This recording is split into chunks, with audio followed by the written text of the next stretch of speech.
Hi, I'm Kennedy Hall from LifeSite News. I'm here today with Jim and Belinda Karahalios. Thanks for having me over. Thanks This is good. Thanks for coming. Thank you. We're going to talk about the state of conservative politics in Ontario. Everything from pro-life stuff to COVID stuff to all the stuff you want to hear about. They've got a new political party they've started called the New Blue. We're going to talk about that as well. First, I just want to give the audience a little bit of a background. So, Belinda was elected as the MPP for the riding of Cambridge in 2018. She's a graduate of the University of Toronto with a bachelor's degree of science. Prior to politics, she worked in the charitable sector with the Kidney Foundation of Canada. You might not know this, but last year she opposed some very draconian measures in the Parliament and was kicked out as a result. We're going to talk about that for sure. Jim is married to Belinda, of course, and they live here in Cambridge with their son, Victor.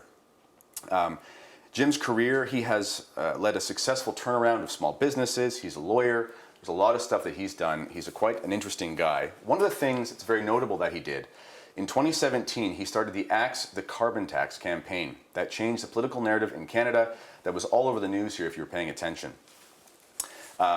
They've been involved in conservative politics for quite some time now, and there's a lot to get to. So, first and foremost, the name Karahalios, it's not Irish. What is it? My parents were born in Greece. Okay, good. And I was born in Ontario, born and raised, product of the public school system, product of University of Toronto, University of Ottawa, and more importantly, I grew up in a fish and chip shop that my parents ran. Both my parents were entrepreneurs. My mom had her own salon, my dad had a fish and chip shop. They eventually ended up running the fish and chip shop together for 47 years. Okay. When he passed away, I ran it with my mom. And Belinda can tell you about her upbringing, but I've never heard of a Greek family owning a restaurant before. Well, it wasn't a Greek restaurant. Okay. It was a fish and chips restaurant, yeah. But yes, it's definitely something that That's awesome. Greek immigrants went into. But we don't come from silver spoon political families, and we're not regular political families. So we come from small business entrepreneur type parents and hardworking middle class parents. So. Wonderful. And what's your story?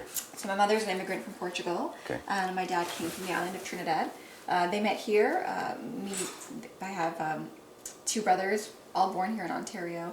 My dad worked in the finance district, and my mom, she did data entry, also in finance. And it was middle class living, and we learned very young the value of hard work. And most importantly, my dad has always been very politically minded. And from very young, we had discussions about politics around the dinner table, and he was, very insistent that we paid attention to all levels of government. And so, it kind of helps me growing up, because it was interesting knowing that people typically don't like to talk about religion and politics, mm-hmm. because those are the two things that we talked about quite frequently in our family. Mm-hmm. Well, there's nothing else to talk about a lot of the time, right? So you guys have backgrounds in business, and you were in the non-for-profit sector. What, for both of you, you can both answer, what was the moment where you said, I'm going to get involved in actual electoral politics? So I was involved in politics before we met. And when we met, it made it easier that our principles and values aligned. Mm-hmm. I remember, growing up, it was math and science in my house, and I did an undergrad in engineering. Mm-hmm. And I didn't really understand right and left politics as a teenager. And when I was in law school at the University of Ottawa, and I ask everyone to forgive me that I'm a lawyer because my wife has forgiven me. I realized the difference between an engineering studying and law school. Engineering, you're looking for the right answer. In law school, you're surrounded by a lot of advocates who know the answer they want to get to and are going to tell you which way to go to get the answer they want. Yeah. And I realized in the first month of law school I was a conservative, and I got involved with the Conservative Party of Canada federally, mm-hmm. and that was about 2005, so okay. We're coming on a 15, 16 year run, mm-hmm. and would have never expected to be in the position we're in here 16 years later, starting a new political party in Ontario at the provincial level. That's amazing. It's not the way that we would have predicted it going. And since we've been married, been very active locally, helping candidates, anyone in the conservative movement who needed help, volunteering our time with advocacy groups and candidates. And things just kind of spiraled from 2017 when the conservative establishment basically went after us repeatedly for a variety of things that we can get into. Yeah. And how did you get involved? So it was very gradual for me. I knew, again, because politics was such a regular conversation in my family, I was really eager to vote when I was 18. Like it was exciting for me. I've always been a conservative, and it was started simple for me with donating, just my time or my money. And then when I met Jim, again, as he just touched on, like it was great to meet someone who was on the same wavelength when it came to politics, and so getting more involved and more volunteering. And so Jim's run some campaigns, a few campaigns, and I would help whether it's phone calls or getting signs up or door knocking, and you kind of get in that process. And then even going to the policy conventions and that nitty-gritty level of politics that a lot of people don't necessarily know about or even pay attention to, but that is actually really very important. Mm-hmm. Yeah, that's very important. Yeah. Yeah, and I can tell you, I was always raised in my parents used to say all politics are local. Yeah. And if you actually have an opinion and want to make a difference, you get involved. Mm-hmm. And we're seeing that in terms of some of the decision points that we've had to make in our life. You can not get involved and complain of the state of the world. Mm-hmm.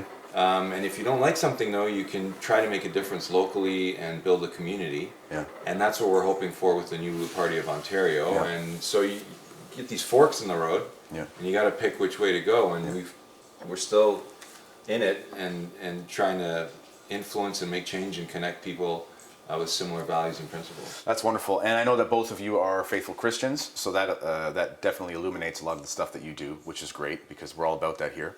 Now, what you say about local politics, as easy as it is to blame Trudeau for a lot of things, in fairness, he sort of kicked it to the provinces yes, there's the national, but provinces can decide to do what they want, and sadly, we've been let down by men like Jason Kenney and Doug Ford and others that we thought were going to be these very conservative, very right-wing Christian leaders, and it just hasn't turned out that way. So I want to get to, though, last year, was it June when the voting for Bill 195 started? July, okay. Yeah. So just a little context. Lockdown happened. We all know the story. That's been told 1,000 times. Ontario took a very severe line, let's say, with lockdowns, which was a little bit surprising. I remember watching Doug Ford. He was supposed to be our Trump North, our very conservative populist, ties with evangelical Christians and things. He was going to repeal the sex ed curriculum, which he never really did.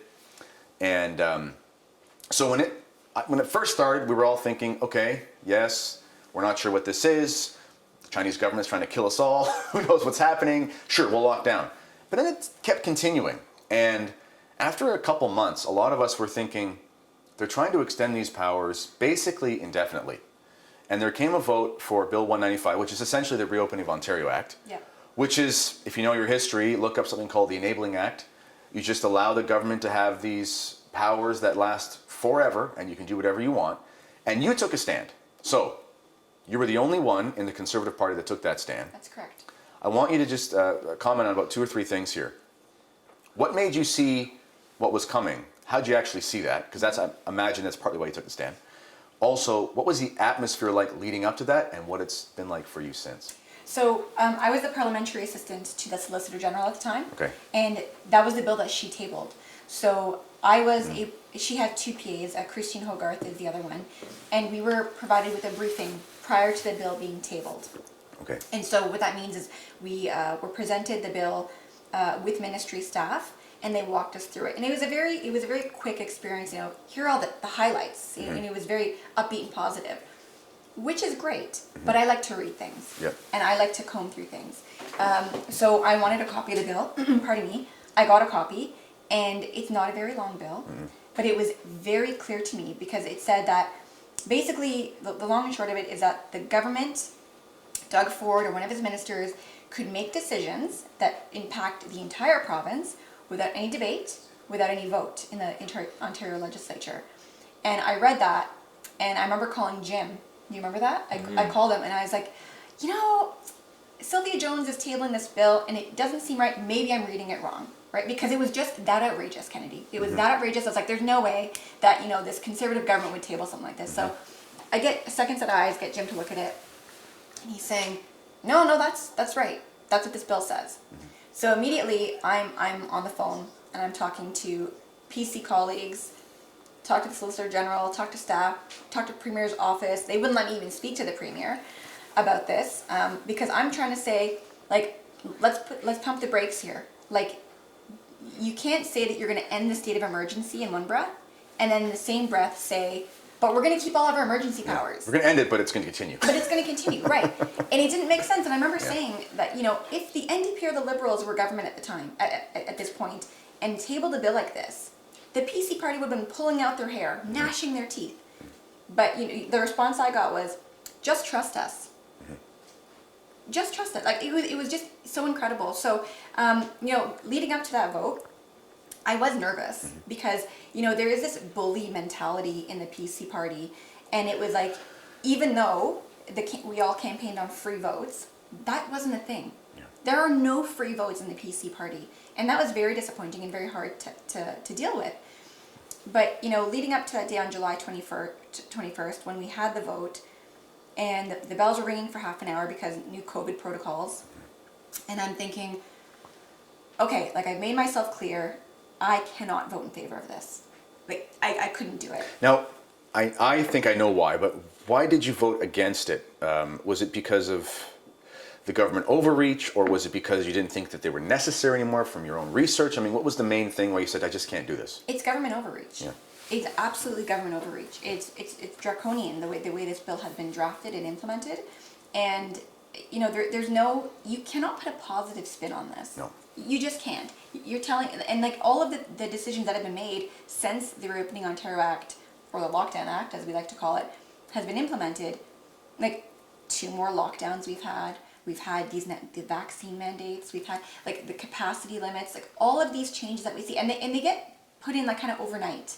All of a sudden it's like, oh, now that there's a new schedule or a section that says that the Chief Medical Officer of Health is going to allow different industries to implement their own vaccine passports, like all these things that get hidden. So we've seen so much bad come out of this bill. I'm glad that I voted against it. Yep. And I wish that more people had the guts, frankly, to do the same thing, because I know that there were those who didn't agree with it but just went along to get along. Now, Jim, you have a legal mind. So what was the thing that stuck out at you when you looked at this bill?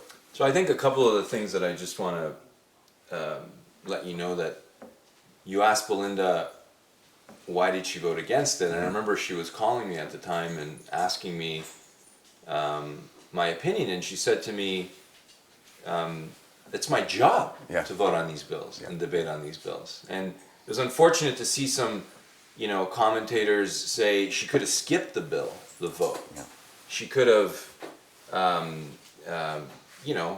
there's no discussion in the PC caucus amongst MPPs on bills. There's no opportunity to give feedback. And Belinda, when you said PA, that's a junior minister. That's what we loosely call junior minister. And the bill came out of her ministry. And they didn't let her read the bill until it was tabled. Yeah. And there was no opportunity for the junior minister on the file to give feedback on the bill. And if MPPs are going to be handing over their duties and debate rights and voting rights to the Premier, what's the point of having MPPs for 2 years? And those are the things that stood out in my mind that Belinda told me when she was when you were telling me why you wanted to vote against it. And I was surprised that they ejected her from the caucus for one vote. Yeah. I was really surprised. I couldn't believe that they did that on one vote. And especially coming from a PC party. You call it the Conservative Party. It's not. It's not. It's the Progressive Party. It's the PC Party. Yeah. And it comes from that party where they used to pretend they were for free votes, and Doug Ford would say you could vote your conscience, and it was a vote of conscience. And if you're getting paid taxpayer money to do a job, you do your job, right? That was a watershed moment for me. I was very conservative, of course, and I was watching this happen, and the actions of Doug Ford, I kept trying to chalk it up to, okay, it's unknown, everyone's freaked out, you don't want to be the guy who didn't, whatever. But then when Florida was opening up and all these places, and it just was obvious, you're looking around, and thankfully it's not the plague. I mean, this is something we should be happy about. We should be hoping that it's going to be. If it's not, it's not. And then when they kicked you out, I remember thinking, it's over. Like, it was a moment where I said, this is they've crossed the Rubicon and it's irredeemable. There's no way. So when you got kicked out, I was looking, actually when I was doing research for this, I was looking at old clips, because this was 2 weeks ago, 2 weeks still to spread. I was looking at these clips from the last couple of weeks, and he was visiting your riding. Yes. Okay, so his reaction, very arrogant. It was very sad to watch. And also from other people in the party was, well, I don't know what the problem is. I was just visiting, everything was fine. But it sounds like this happened very quickly. It was, I think it's about a week and a half between, or even 2 weeks between the time I got that briefing to the time that, we had to vote on it. But the briefing, you didn't get to read the bill. I didn't get to read about the That's briefing, right. and I asked for a second briefing Right. because I wanted to ask more questions, like, what about this emergency management committee? Like, will you make changes? Well, no, it's just a committee where the minister will talk. Like, it was just a feel good addition to the bill. So, but I had cornered the premier. He came to the riding, and I remember cornering him, saying, "I need to speak with you. I've reached out to your staff. I don't know if they've told you. I spoke to 3 different staff people. I need to speak with you." He had my cell phone number. "Yes, Belinda, I'll call you tonight. I'll call you tonight." And I remember sleeping, with my work phone on the side table, full blast, so I wouldn't miss the phone call. And he never called me. And, after everything happened, for them to feign surprise, "Oh, we're so surprised that she voted." You can't be surprised. Yeah, they're not telling the truth. No, they're not telling the truth. No. And the attitude towards newly elected members of provincial parliament that you would tell me, and they say they want people of values and principles and different experiences, and they want women in politics, Yeah. and then you get there and the treatment is unbelievable, like the pressure tactics, and I remember when she was removed from the caucus, and they were kind of saying they weren't going to talk to the media. And I remember that, I can't remember, but I remember that day or the day after, he did a press conference, Doug Ford, and he kind of tried to throw you under the bus, Yeah. saying you never spoke to him Right. about it. He had no idea. The same old Ford act, they shed a tear. Yeah. Whoa, poor me. Woe me, you feel sorry for me, I'm just the premier act. And as soon as I saw that, and they were trying to throw my wife under the bus, I said, it's time for you to respond to some of these media inquiries and get your story out. Because these guys are saying quietly they're not going to do media, and then he goes and does a press conference and he's trying to throw a new MPP under the bus because he doesn't know how to handle a government. And it's also important to just recap what Bill 195 is. It has nothing to do with COVID. Yeah. It basically says that Doug Ford gets to set the rules and micromanage people's lives for a year, and then on extension another year. And Belinda was the only MPP from the PC party, current or former, MPP, that voted against that bill. No other PC MPP, current or former PC MPP, voted against that bill.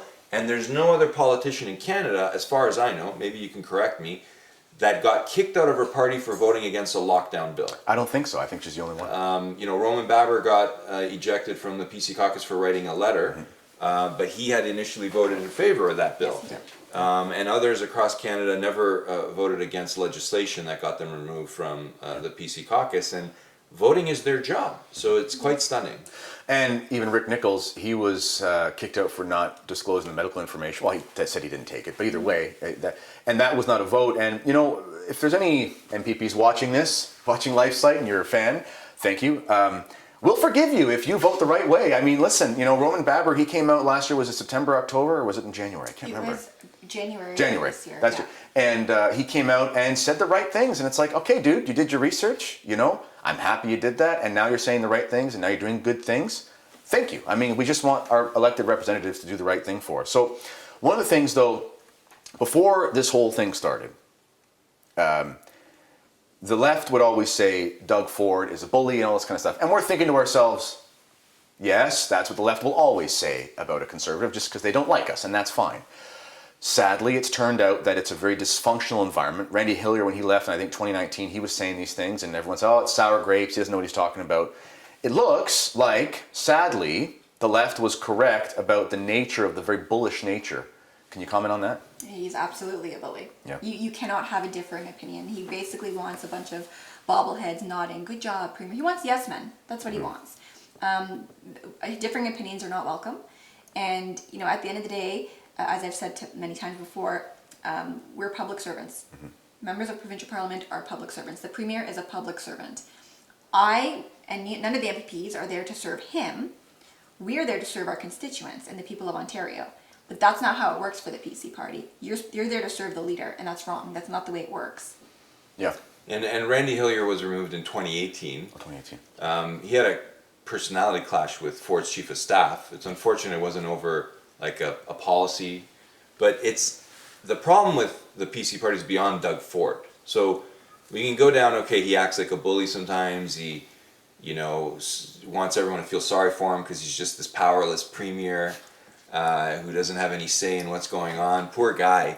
But we were working hard at reforming the Ontario PC party from the inside for many years. And it's a culture of corruption in the Ontario PC party where the leader at the top and a few people in a back room make the decisions, and everyone has to follow the line and fall into line. And there's no democratic process. There's no nominations anymore. Yeah. They used to rig nomination votes. They rigged conventions. One convention clearly, and it's a culture problem with the Ontario PC party. And everyone had hope with Doug Ford because people want a solution. They're desperate for leadership. And what we learned going through that experience with Doug Ford is when the party is so broken and irredeemable, you're not going to get a quick solution with a leader. Let's just have a leadership. Everyone screams for another leadership and we'll solve the problem. It's not happening. And that's why we started the New Blue Party of Ontario, which you can check out at newblueontario.com. And we're hoping people will join and support and change the democratic process in politics in Ontario and influence politics across Canada. Well, let's actually talk about the New Blue right now. And after that, I want to get your thoughts because I was researching about investigating or the efforts that you had against the voter fraud within, or not voter fraud, election fraud. Yeah. Not outside. We're not making claims about electoral fraud at the polls, but we're saying within. That's a whole other thing. I don't know what it's like in Ontario. We'll see. But you guys have some inside information on that. But you did start the New Blue Party. And what was the website again? newblueontario.com. newblueontario.com. So I'll just read some of the highlights here because it's a really good principled platform that you guys have. Part of it is good and responsible government should demonstrate accountability, transparency, and integrity while acting in the best interest of citizens. Very good. A peaceful, well-ordered, and stable democracy in which individuals can flourish is achieved by strengthening the rule of law and ensuring full equality before the law, while at the same time recognizing the supremacy of the natural law. I can tell you're Christians. A democratic parliament and the Canadian Constitution. You also talk about liberty is best promoted through the ability of individuals to make decisions in their own best interests. The libertarian in me is very happy about that. Prosperity is best ensured by empowering individuals to improve their personal situation through self-reliance and maximum enjoyment of the fruits of their labor. And you also talk about recognizing the inherent value and dignity of human life from conception till natural death. That was one thing that a lot of social conservatives were hoping for with the Conservative Party, the Progressive Conservative Party, but the pro-life conversation has just gone completely out the window. What made you include that part? Because that's, you could be a Conservative Party, like the People's Party, they were half decent and there was some good stuff, but they won't go full on with the pro-life stuff because, let's be honest, it's a little bit divisive. But you guys decided to put that in your principles. How come? Well, it wasn't just us. We have a team, we have a founding board, okay. And we have members and donors and supporters that wanted us to start this party across Ontario. So when you're putting together a mission statement and principles and a founding constitution, you want to recognize the principles and the values of blue voters that make up your party. Mm-hmm. And having a statement like that was just obvious to us. And we're both pro-life, and we've been attacked in politics for saying we're pro-life. The PC party brass rigged a convention against me in 2018 when I ran for party president. And I did an interview with Steve Paikin of The Agenda, a public broadcaster, after that, letting him know how they rigged it with people, more ballots cast than voters who voted. And I remember in that interview, Steve said, well, the party brass that I talked to anonymously said, they don't want someone like you as president who has certain conservative views or pro-life views. Something along the lines he said like that. And so they were justifying to Steve Paikin, the public broadcaster in Ontario, voter fraud because they didn't want a pro-life party president. And, this is stunning. Like, it's one thing to say you're not allowed in a political party if you're pro-life. It's one thing to say you're not going to sell memberships to people who are pro-life. It's another thing to say, and we see a couple of the PC MPPs, they're not allowed to talk about their pro-life values when they get there. But it's another thing to say we're allowed to rig an election and stuff ballots and have more ballots than voters if you're pro-life. And with Belinda, we saw like a couple weeks ago, they tried to kick her out of the legislature because she won't use a vax passport. Kicking an MPP out of the legislature, not allowing them to vote. What's next? Are they going to say if you're pro-life you can't vote in an election? Well, probably. I mean, Trudeau's done that. He's basically done that. You can't be pro-life in the Liberal Party at all. So. And that's what's going on in the Ontario PC Party. Pretty much, right? yeah. You can't be a conservative and be in the Ontario PC Party, but. Yeah. So, okay, how did we get here? I mean, we go from a populist Christian right-wing sounding movement, at least on the bluster, on the surface, and now we have communism. What else? So how do we get from there to here? It's been a pretty drastic change pretty quickly to us, but it seems like there was stuff behind the scenes for so long. He's a weak man. Yeah. Doug Ford is a weak man. He clearly doesn't have any real convictions. He doesn't believe in anything. He's not Rob Ford. He is not that's Rob right. Ford, That's right? And people to this day will still call him Rob Ford. Because I talk to people, not just in my riding with Cambridge, but we get calls from all over Ontario. And I have to correct people, no, that's Doug Ford. Rob has passed away, God rest his soul, right? And they're very different men. Very, very different men. I mean, for goodness sake, during the leadership, when I think it was Paikin again asked the candidates at the time what religion they are, and he said, "I'm whatever you want me to be." I mean, like that the answer, leadership debate. yeah, the leadership debate. I Do you forgot remember about that. Like that answer alone, like That was fun. is a little concerning to me. Yeah, it was eye-opening. Yeah. Look, people are so desperate for some leadership that when a Doug Ford comes up and he has the same last name as Rob Ford, and he's very calculated. He's shrewd. He plays the card that he doesn't know what he's doing and he's powerless. And if you get him on the phone, he'll say, "It's not my fault that I'm doing these lockdown stuff. It's pressure from a higher place. You don't understand. It's a cop-out, right?" He's the most powerful man in Ontario. He gets to set these laws. So a lot of bluster in his talk. So he can come out and he can do a press conference and sound very conservative and brave. And, he's Mr. Grassroots. And the reality is he's not any of those things. He's not Rob Ford. Rob Ford was a friend of mine the last year of his life. He would tell me, "Jim, you don't understand. My brother's a pinko." And I thought it was just a sibling rivalry between the two. And I should have listened because I thought that he was just telling me, a colorful joke about his brother. And I should have listened, and he was right. They're two different people. Yeah. But the problems with the Ontario PC Party go beyond just the leader, right? In 2017, to shut down advocacy campaigns that we were running against the carbon tax and fighting back against voter fraud in internal party nominations, they sued me to try to bankrupt me. And I won. Yeah, and I won. You won. And then Belinda ran as an MPP because Doug Ford was the leader, and she thought we're going to straighten up the PC party and build a brighter Ontario. And after a couple months, we realized what was going on. I ran for party president in 2018. They rigged the convention to stop me, as I previously said. And then when they kicked Belinda out of the caucus for voting against Bill 195, they didn't just kick Belinda out. One of the things that we didn't get to talk about was they wiped out the entire Cambridge PC Riding Association board, 19 out of the 20 of us. Kicked us right off the board 2 weeks later because they realized that the board, 19 of the board members of the 20, supported Belinda. And they wiped us right out. And they made the decision that Belinda's not allowed back in the PC party. She's not going to get a chance to run again. There was no opportunity to resolve it internally, right?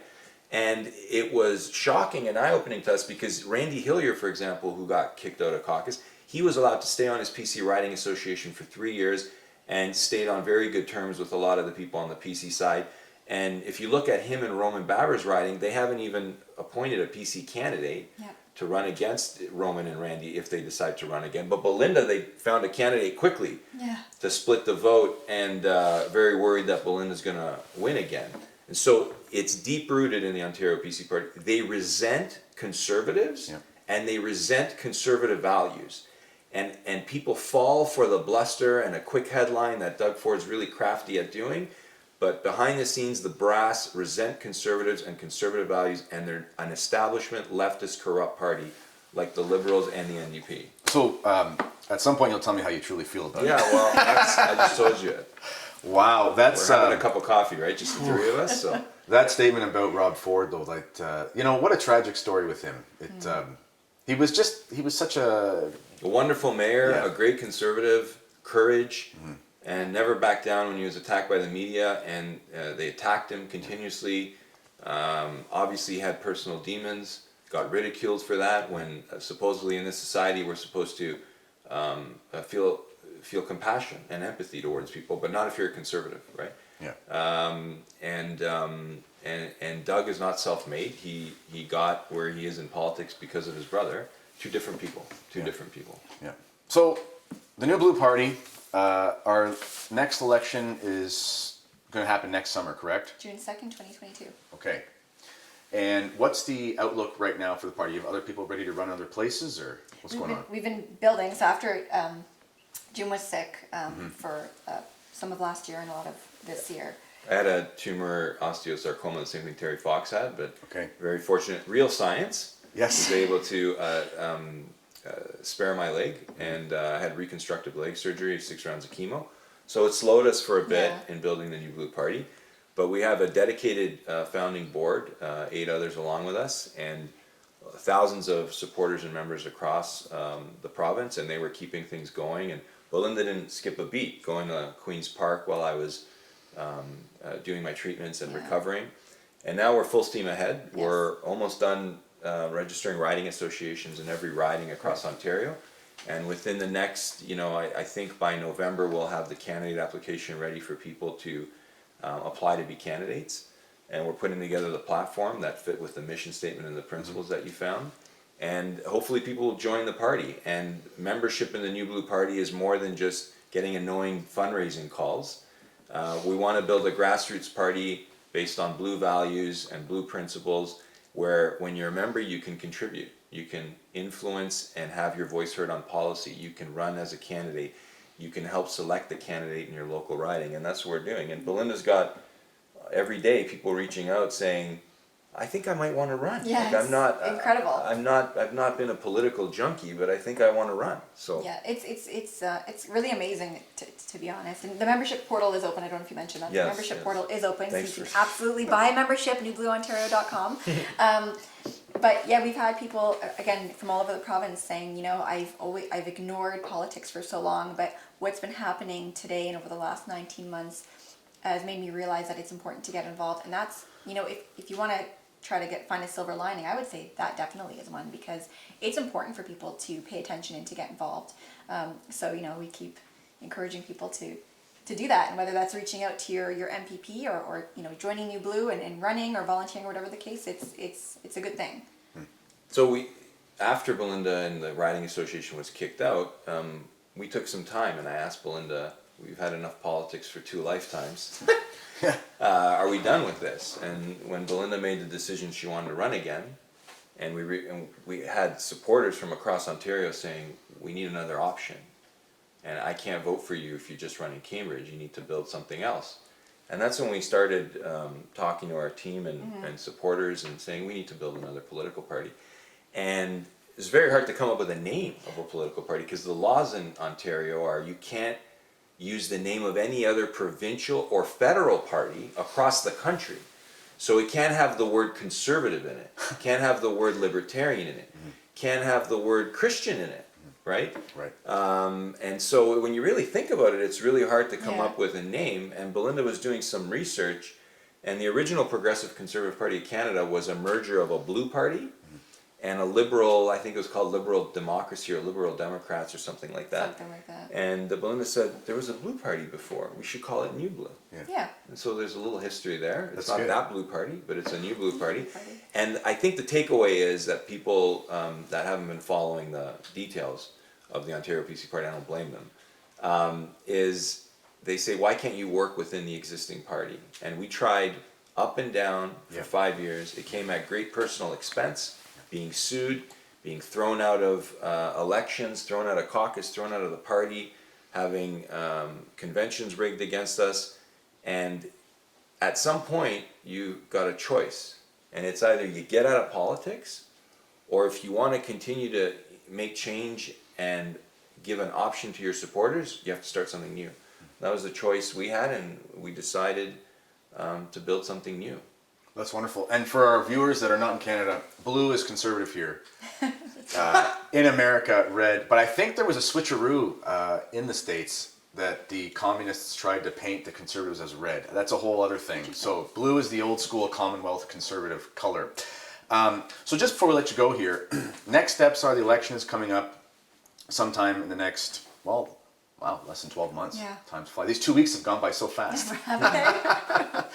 And it's an important thing that you say about we have to think outside the box because the channels are corrupt inside. We see this everywhere. We see this in the church. We see this, sadly, in all these institutions that we love.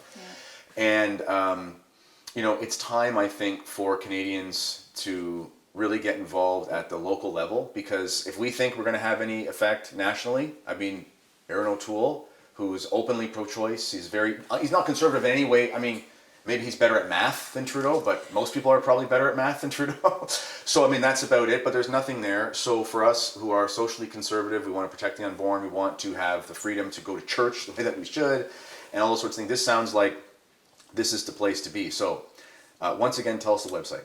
NewBlueOntario.com. Okay, and it's open, you can sign up. Anything else? Buy like a membership. Yeah. Look out for the candidate application. If you know people that want to run in different ridings across Ontario, we urge them to apply. We'll soon have the contacts for local riding association presidents who've registered. You can get in touch with your local riding association president locally. All politics are local, and people are going to have a choice. They can complain about the state of Ontario and what's going on, or they can do something about it. And one step at a time.